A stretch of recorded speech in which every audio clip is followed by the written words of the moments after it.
Morning guys, dito tayo sa Peak Motors sa Abad Santos, Manila. Ito yung branch ko. So medyo matagal na rin ako dito sa branch natin. So ang branch na to ay along Jose Abad Santos lang kung magagawi kayo sa Divisoria. So technically madadaanan nyo to. So malaking branch din to and top dealers to dating sa Mitsubishi dito sa Manila. Not only sa NCR but also sa buong Pilipinas. So discuss natin yung sa mga nagtatanong kung paano kumuha ng car loan and ano yung mga certain requirements na kailangan. Okay. So pag seaman,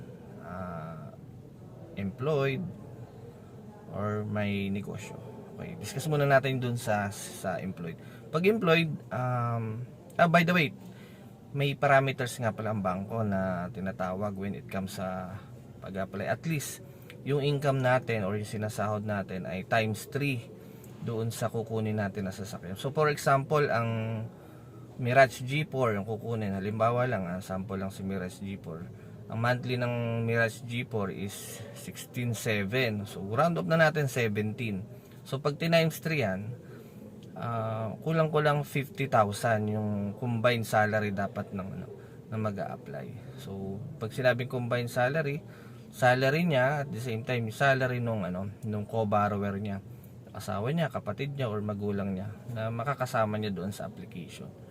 Pero kung ang salary naman niya is pasok na doon sa tinakda ng bangko, so hindi na kailangan ng co-borrower.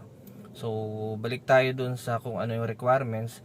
Ang requirements lang naman is number 1, Certificate of Employment with Compensation. So importante na nakalagay doon kung gaano na katagal, and also yung status niya kung regular or kung ano man siya. Pero as much as possible dapat regular or permanent yung status.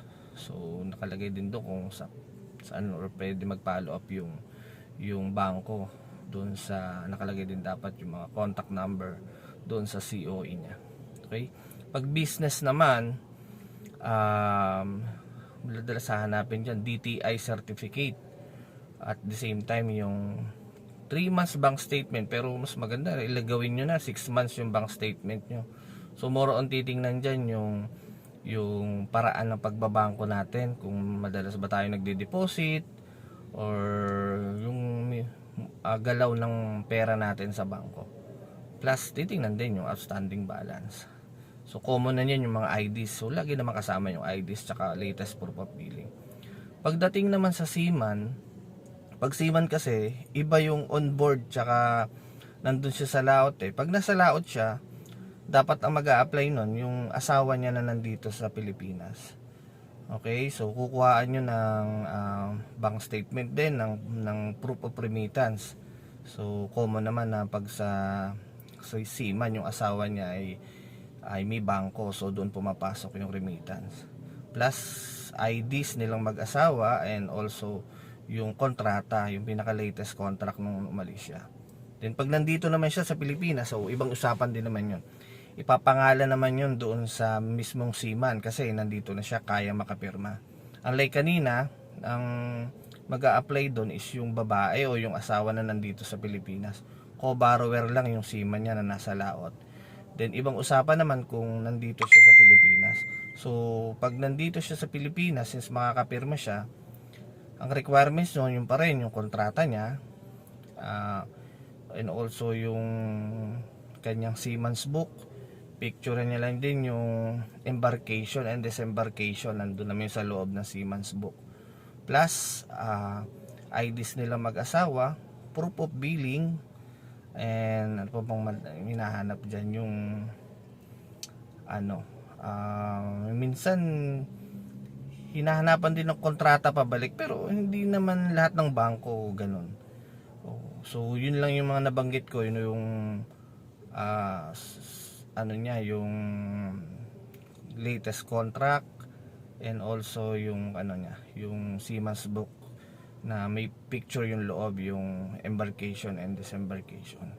Then pag okay na yan, ipapasa sa email ko, so sesend ko yung email ko. And also pwede rin sa sa page or sa mismong Facebook ko. So ganun lang, tumatagal yung process, 1 to 3 days, depende sa bangko, minsan 1 day nga lang. Or minsan naman, kung madali, especially sa Seaman napaka-importante na may bigay yung email and contact number ng crewing manager kasi magbe-verify yung bangko. Then sa pag-employed naman, maganda aware na yung mismong HR na magpa-follow up or magbe-verify yung mga bangko. So alam na meron kayong card.